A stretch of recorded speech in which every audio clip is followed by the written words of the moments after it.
നമസ്കാരം. Welcome to Geetha's ഭക്തിഗീതം. One day one ശ്ലോകം. Shrimad Mahabhagavatam 1005th day.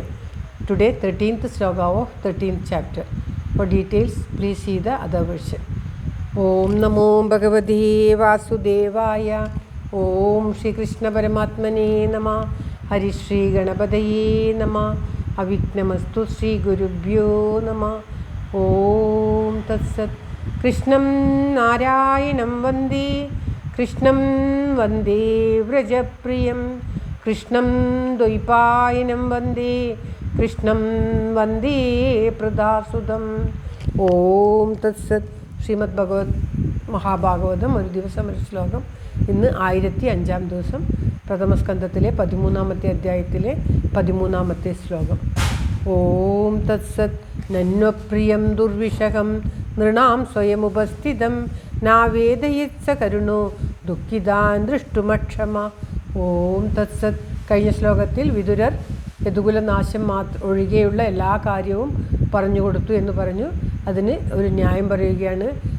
മറ്റുള്ളവരുടെ ദുഃഖം കാണാൻ അശക്തനും മറ്റുള്ളവരിൽ കരുണയുള്ളവനുമായിട്ടുള്ള ഒരു മനുഷ്യൻ അവർക്ക് ദൈവഗത്യ വന്നിട്ടുള്ള ദുഃഖത്തെ സ്വയം അവരായിട്ടുണ്ടാക്കാതെ ദൈവഗത്യായിട്ടുള്ള വന്നിട്ടുള്ള ആ ദുഃഖത്തെ പറഞ്ഞ് അവരെ വേദനിപ്പിക്കില്ല. അവരുടെ ദുഃഖം കാണാൻ അശക്തനായിട്ടുള്ള അപ്രകാരമുള്ള ഒരാൾ ദൈവഗത്യ വന്നു ചേർന്നിട്ടുള്ള ദുഃഖത്തെ അവരോട് പറയുകയില്ല. കരുണയുള്ള ഒരു മനുഷ്യൻ അപ്രകാരമാണ് ചെയ്യുക എന്നുള്ള ഒരു പൊതുന്യായം ഇവിടെ എടുത്ത് പറയുകയാണ്.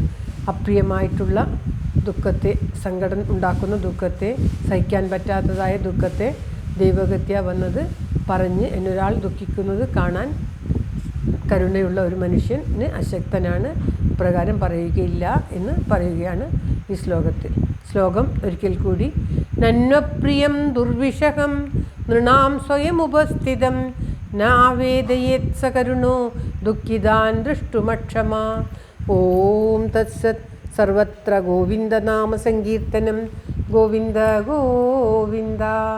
എല്ലാവരുടെയും നന്മയ്ക്കും ആയുരാരോഗ്യ സൗഖ്യത്തിനുമായി പ്രാർത്ഥിച്ചുകൊണ്ട് ശ്ലോകം ഭഗവാന്റെ തൃക്കാൽക്കൽ സമർപ്പിക്കുന്നു. Geetha Rajan. Thank you for watching. All the best. Have A very very nice day. God bless you. ദൈവം അനുഗ്രഹിക്കട്ടെ. എല്ലാവർക്കും എല്ലാവിധ ആയുരാരോഗ്യ സൗഖ്യവും നന്മയും ഉണ്ടാകട്ടെ. ഓം തത്സത്.